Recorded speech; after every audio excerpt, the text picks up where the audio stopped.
Good morning guys. Another day, another vlog naman tayo guys. May unit na ngayon, Hyundai Starex. Yan guys, waskag ang kayumtang ito guys. Yung ginawa natin ito, nagkuhan yung customer na walang lamig yung aircon, tapos dagdagan natin ng preyon, ganun pa rin. Kaya nag-decide ako na flushing lahat ng system para mabalik talaga sa original yung lamig. Yung parang makuha niya kasi matagal na hindi na linisan ni sir daw. Mga limang taon na hindi pa rin nagpa-flushing siya ng system sa aircon niya. Kaya nag-decide ako, baklas talaga lahat.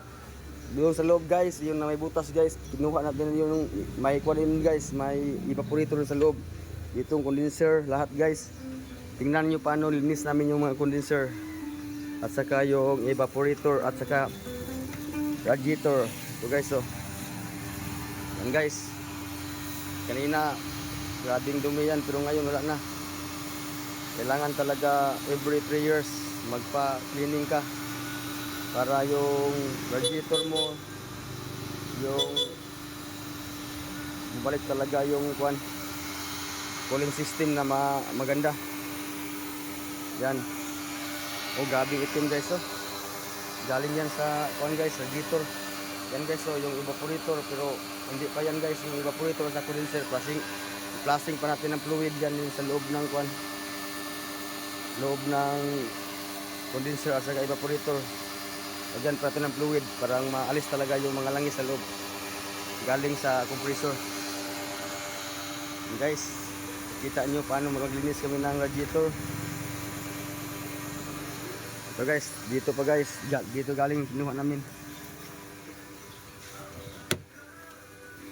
Ito galing yung evaporator.